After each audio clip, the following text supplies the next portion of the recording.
Hi guys, welcome back to another video. So మనం ఈ వీడియోలో ఏం మాట్లాడబోతున్నాం అంటే కంప్లీట్లీ అవుట్ ఆఫ్ టాపిక్ మాట్లాడబోతున్నాం. మనం ఓన్లీ నేను ట్రావెల్ చేసే ప్లేసెస్, మా ఫ్రెండ్స్తో ఉన్న ప్లేసెస్, ఉన్న టైమ్స్, ఈ ఒక్కటే నేను ఎప్పుడు రికార్డ్ చేసి పెడుతుంటాను.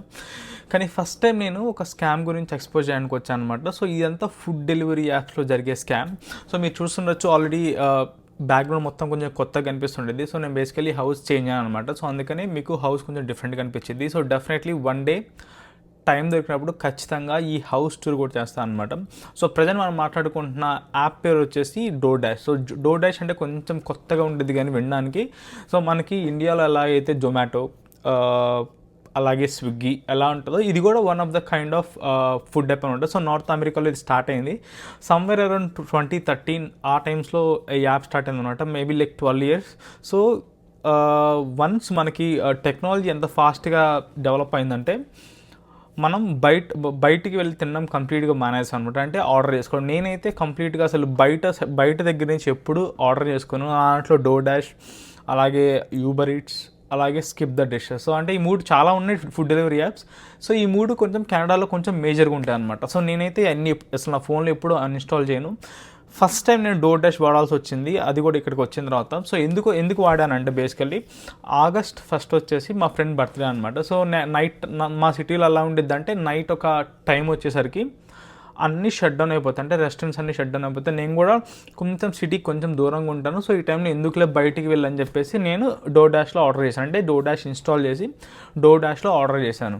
సో అంతా బాగానే ఉంది. నేనేం చేశాను, ఒక మిల్క్ కేక్ ఆర్డర్ చేశాను. డీ స్పాట్ అని ఒక రెస్టారెంట్ ఉండేది. సో బేసికలీ అక్కడ కేక్ కొంచెం టైనీగా ఉన్నా కానీ టేస్ట్ బాగుంటుంది. నేను షుగర్స్ అసలు టచ్ చేయను, కానీ అయితే ఆర్డర్ చేశాను. సో ఆర్డర్ చేసిన తర్వాత ఏమైందంటే మనకి ఒక డెలివరీ పార్ట్నర్ని అసైన్ చేస్తారు. అంటే మనకి డెలివరీ తీసుకొచ్చే పర్సన్ అనమాట.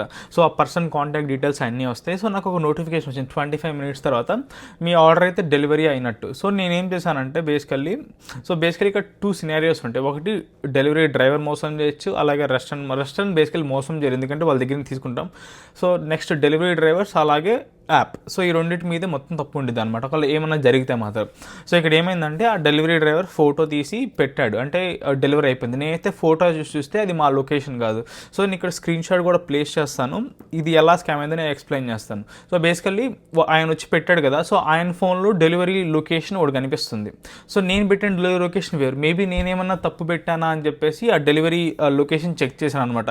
నేనైతే ఎగ్జాక్ట్లీ మా హౌస్ అడ్రస్ ఇచ్చి మా ఇక్కడ ఇది ఉండేది కదా స్ట్రీట్ పిన్ కోడ్లో, మనకి పిన్ కోడ్ అలా ఉండేది, ఇక్కడ పిన్ కోడ్ లాంటిది అలా ఉండేది అనమాట. నేనైతే ఆ పిన్ కోడ్ పెట్టాను క్లియర్గా. నేను ఎందుకైనా మంచి అని చెప్పి స్క్రీన్ షాట్ తీసుకున్నాను. స్క్రీన్ షాట్లో క్లియర్గా మా హౌస్ అడ్రస్ ఉంది. కానీ ఆ డోర్ డాష్ అనే యాప్లో ఏం కనిపిస్తుంది అంటే డిఫరెంట్ అడ్రస్ పాప్ అవుతుంది. అంటే ఆ డోర్ డాష్ యాప్ అనేది తనకి డిఫరెంట్ అడ్రస్ ఇచ్చింది డెలివరీ చేయమని. ఓకే, నేను పెట్టిన అడ్రస్ కాకుండా. సో ఇక్కడ మిస్టేక్ ఎవరిదంటే డెలివరీ డ్రైవర్ది కాదు, ఎందుకంటే తను కరెక్ట్గానే ఆయన ఫోన్లో చూపించిన లొకేషన్లో ప్లేస్ చేశాడు.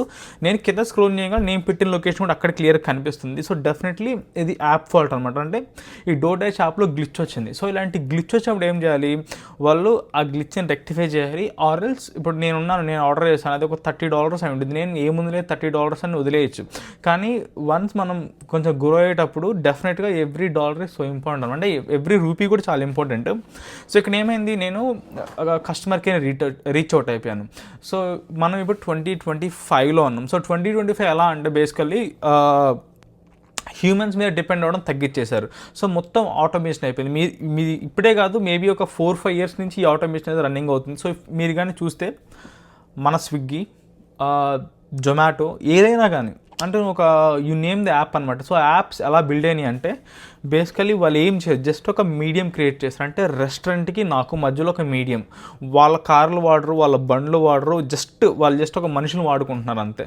అంటే మనుషులను వాడుకొని జస్ట్ ఫుడ్ అక్కడి నుంచి ఇక్కడ తెప్పించుకొని వాళ్ళు $billions రెవెన్యూ జనరేట్ చేస్తారు. మీరు కానీ వాళ్ళ రీసెంట్ స్టాట్స్ చూస్తే one of the fastest going కంపెనీస్లో ఉంటుంది డోర్ డాష్ ఇవన్నీ. అలాగే మీరు కానీ ఒకసారి ఇంటర్నెట్లోకి వచ్చి ఆ యూట్యూబ్ వీడియోస్ కానీ ఏమైనా చూస్తే వాళ్ళు వచ్చే బ్యాక్ కూడా అంతే ఉంటుంది. అంటే ఇలాంటి స్కాములు, సరిగ్గా రెస్పాండ్ అవ్వకపోవడం, అంటే బేసికలీ వాళ్ళు ఒక మిలియన్స్ ఆఫ్ కస్టమర్స్తో డీల్ చేసేటప్పుడు ఇలాంటి ఇష్యూస్ వస్తాయి. సో ఇలాంటి ఇష్యూస్ని వాళ్ళు సార్ట్ అవుట్ చేస్తే బాగుంటుంది. అలా అని చెప్పేసి ఆటోమేషన్కి ఇస్తే, సో ఆటోమేషన్ అంతా ప్రాంప్ట్స్ అనేవి డిఫరెంట్గా ఉంటాయి. ఇప్పుడు నేను ఒక ఆటోమేషన్కి రీచ్ అవుట్ అయ్యి ఇలా నాకు ఆర్డర్ రాలేదని చెప్తే వాళ్ళు ఏం చేశారు, సారీ అని చెప్పి డెలివరీ నెంబర్ ఫోన్ నెంబర్ ఇచ్చారు. అంటే మీరు వాళ్ళతోనే మాట్లాడండి, ఇంకా హెల్ప్ కావాలంటే కింద కాంటాక్ట్ అవ్వని చెప్పేసి. నేను ఫస్ట్ డెలివరీ పర్సన్ కాల్ చేసి కాంటాక్ట్ అయ్యాను. పేరు కూడా ఏదో ఫ్రాంక్ అని ఉంది సంథింగ్. సో కాల్ చేసి మాట్లాడుతున్నా. బేసికలీ ఆయనకి ఇంగ్లీష్ మాట్లాడడం రాదు. అంటే తప్పని చెప్పట్లే కానీ ఆయనకి రాదు, ఇంగ్లీష్ అర్థం కావట్లేదు. నేను ఇంగ్లీష్లో మాట్లాడుతున్నా, ఇంగ్లీష్ అర్థం కావట్లేదు. So something kind of Nigeria, కొంచెం ఓల్డ్ పర్సన్లా ఉన్నాడు. ఆయన అడిగాను, బేసికలీ నేను పెట్టిన అడ్రస్ ఇది, నువ్వు వేరే అడ్రస్ ఉందంటే ఆయన ఏం చెప్తున్నా అంటే నాకు యాప్లో అదే అడ్రస్ చూపిస్తుంది, నేనేం చేయలేను, మై జాబ్ ఇస్ డన్. నేను చెప్పానంటే కొంచెం ఎక్స్ట్రా మనీ ఇస్తాను, మళ్ళీ నేను వచ్చే కంటే నువ్వు తీసుకొని రా ఆర్డర్ ఎక్కడికి, నేను ఎక్స్ట్రా మనీ ఇస్తా అంటే ఇట్స్ అగెయిన్స్ట్ అవర్ రూల్స్ అని చెప్పేసి తను తీసుకురాలేదు. నేను బేసికలీ టైం వచ్చేసి 11 అయింది. ఆ టైం నాకు అసలే అంటే చాలా పేషెన్స్గా వెయిట్ చేస్తున్నాం. నేను ఇంకా ఎక్కువ బూతులు కూడా ఏం తిడతా, మనం తిట్టినా ఆయన ఏం చేయలేము అనమాట బేసికలీ. సో అందుకని చెప్పేసి మళ్ళీ నేను రెస్టారెంట్కి ఎక్స్ప్లెయిన్ చేసి ఇలా జరిగిందని. వాళ్ళు ఏం చేశారంటే once order is out of our restaurant మాకు సంబంధం లేదు అంటే వాళ్ళు కొంచెం నైస్ మేనర్లో చెప్పారు. ఇది చెప్పిన తర్వాత బేసికలీ నేనేం చేస్తాను, సర్లే ప్రజెంట్ అయితే మనకి కేక్ కావాలని చెప్పేసి నేనైతే మళ్ళీ సపరేట్గా కేక్ కొనుక్కొని నా ఎక్స్ట్రా మనీతో కేక్ కొనుక్కొని ఇంటికి వచ్చాను. ఇప్పుడు ఆ $30 కోసం నేను కస్టమర్ కేర్ కాంటాక్ట్ అయితే ఇక్కడ మొత్తం ఆటోమేషన్ వచ్చేసింది కదా. సో బేసికలీ ఇక్కడ మధ్యలో మనుషులతో మాట్లాడి నేను బేసికలీ ఆ ఎంప్లాయీస్ అందరిని ఎలిమినేట్ చేసి ఆటోమేషన్. నువ్వు ఒక ప్రాంప్ట్ ఇచ్చావంటే ఆ ప్రాంప్ట్కి ఆటోమేటిక్ రిప్లై ప్రాంప్ట్ ఇచ్చింది. సో ఇప్పుడు నీ DoorDash అకౌంట్ కానీ కొత్త అకౌంట్ అనుకో, నీకు డబ్బులు వెంటనే రీఫండ్ వచ్చేస్తుంది. అది కొంచెం ఓల్డ్ అకౌంట్. నాకు లాస్ట్ 1 year బ్యాక్ కూడా ఇలా కొంచెం ఇష్యూస్ వస్తే అప్పుడు రీఫండ్ ఇష్యూ చేశారు. సో ఇప్పుడు నేను ఇలాగే నాకు ఇలా రాలేదు అని చెప్పి వాళ్ళని కాంటాక్ట్ అయితే వాళ్ళు ఏమన్నా అంటే according to terms and conditions మీకు రీఫండ్ రాదు అని చెప్పారు. అంటే basically once or twice refund ఇస్తారు, ట్వైస్ కన్నా ఎక్కువ వస్తే రీఫండ్ ఇవ్వరు. సో ఇప్పుడు మిస్టేక్ మీద అంత క్లియర్గా ఉన్నప్పుడు వాళ్ళు రీఫండ్ ఇవ్వాలన్నమాట. మనం నేనేం చేశాను, వాళ్ళతో మాట్లాడి ఈ ఆటోమేషన్ ఏంటంటే ఎంత కాటికి ఒకటే మెసేజ్ వచ్చింది బ్యాక్ టు బ్యాక్. ఇప్పుడు నేనే పెద్ద ఎదవని అనుకో, బేసికలీ నేనే పెద్ద సైకోపాత్, వీళ్ళు మోసం చేయాలని ఫిక్స్ అయిపోతే 100 DoorDash అకౌంట్ క్రియేట్ చేసి ప్రతి ఆర్డర్లో $100 గ్రాసరీస్ ఆర్డర్ పెట్టుకుంటాం. అంటే $100 గ్రాసరీస్ ఆర్డర్ పెట్టి నా వాళ్ళ ఫ్రెండ్స్కి పెట్టేసి నాకు ఆర్డర్ రాలేదని ఒక అబద్ధం చెప్పమంట. అబద్ధం చెప్పడం ఎంతసేపు, చాలా సింపుల్ కదా.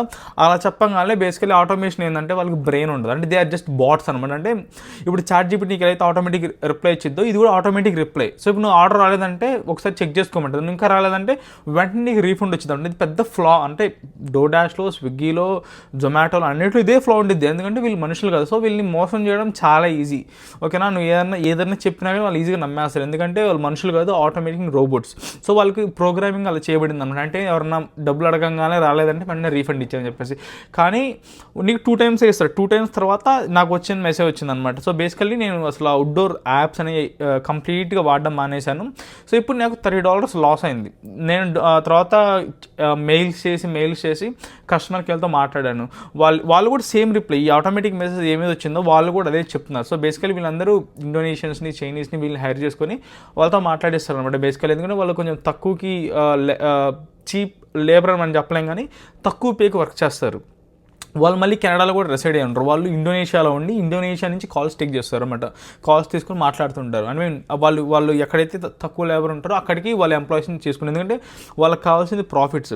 ఓకేనా, DoorDash వాళ్ళు ఎంత స్కామ్ చేస్తారంటే నేను అదే కేక్ బయటికి వెళ్ళుకుంటే $20, నేను ఆర్డర్ పెట్టుకుంటే $30 అయిందనమాట. సో $10 మార్జిన్ గ్యాప్ ఉండేది. వాళ్ళ డ్రైవర్కి $6, వీళ్ళు $4. జస్ట్ ఆ యాప్ ఉన్నందుకు వాళ్ళు $4. అలా నాలాగా 1 million ఆర్డర్స్, మిలియన్ కానీ ఎక్కువ అవుతాయి ఆర్డర్స్ బేసికలీ వన్ డేకి వచ్చేసి. సో 1 million ఆర్డర్స్ అంటే వాళ్ళు ఒక రోజుకి 4 million జనరేట్ చేస్తున్నారు. సో మీరు అర్థం చేసుకో ఎంత పెద్ద వ్యాస్ట్ ఎంపైర్స్ ఈ జొమాటోస్ కానీ అని. వన్స్ కానీ పీపుల్ బయట తినడం మానేసి ఇంట్లో కుక్ చేసుకుంటే మాత్రం మీ కంపెనీస్ అన్ని కంప్లీట్ కొలాప్స్ అయిపోతాయి అనమాట.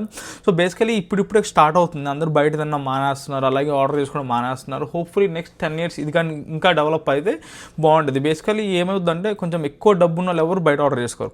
ఎవరికైతే డబ్బులు ఉండవో, టైం ఉండదో వాళ్ళు మాత్రం బయట ఆర్డర్ చేసుకుంటారు. సో మనం కూడా బయట ఆర్డర్ చేసుకుని కంప్లీట్ మళ్ళీ. ఇప్పుడు నేనేం చేశాను, నా $30 వేస్ట్ చేయడం కంటే నేను అందుకని ఎప్పుడు క్రెడిట్ కార్డ్స్ పెడతాను అనమాట యాప్స్లో. సో ఏమన్నా ఇలాంటి తేడా అయినా కానీ నేను కాల్ చేసి నాకు సంబంధం లేదు, నేనైతే ఆర్డర్ ప్లేస్ చేయలేదని చెప్పేసి. ఎందుకంటే వాళ్ళు మోసం చేసినప్పుడు మనం మోసం చేయడం తప్పులేదు. సో మనం కూడా ఇలా నా క్రెడిట్ కార్డ్ నేను వాడలేదని చెప్పగానే వాళ్ళు వెంటనే ఆ పేమెంట్ని క్యాన్సిల్ చేసి కొత్త క్రెడిట్ కార్డ్ ఇష్యూ చేసి మనకి పంపిస్తారనమాట. సో ఇలాంటి వాటి వల్ల మనం చాలా జాగ్రత్తగా ఉండాలి. ఎందుకంటే ఎప్పుడైతే మనకి ఏ బాట్స్ ఎన్ని వచ్చేస్తున్నాయో మనం కూడా కొంచెం స్మార్ట్గా ఉండాలన్నమాట. ఎందుకంటే లేకపోతే ఇప్పుడు నీ $30 అని లైట్ తీసుకుంటే రేపు పొద్దున $3 million కూడా అంతే తీసుకెళ్ళిపోతారు నీ దగ్గర నుంచి, ఏదో ఒకటి చేసి ఏదో స్కామ్లో. సో మనం చాలా జాగ్రత్తగా మనీ స్పెండ్ చేయాలి. అలాగే బయట ఫుడ్ కూడా ఎక్కువ తినడం అవాయిడ్ చేయాలి. నేను కూడా బయట రెస్టారెంట్స్ వాటిలో తినడం మానేస్తున్నాం. సో కెనడాలో కూడా మీరు చూస్తుంటే డ్రాస్టిక్గా డ్రాప్ అవుతుంది స్టూడెంట్స్ రావడం. సో రెస్టారెంట్స్ అన్ని ఫ్యూచర్లో అన్నీ మూసుకుపోతాయి అనమాట ఒక 4-5 years తర్వాత. So that's about the video guys. మీకు కూడా ఎలాంటి స్కామ్లు ఉంటే మాత్రం మీరు డెఫినెట్గా కమెంట్ డౌన్ చేయండి కింద. సో నేను చూస్తాను మీకు ఎలాంటి స్కామ్ అయిందో. సో బేసికలీ మీరు కానీ యూట్యూబ్కి వెళ్ళి చూస్తే ఇలా హండ్రెడ్స్ ఆఫ్ వీడియోస్ ఉంటాయి ఇలాంటి స్కామ్స్ గురించి. So just it's kind of awareness అనమాట. So see you guys in the next video.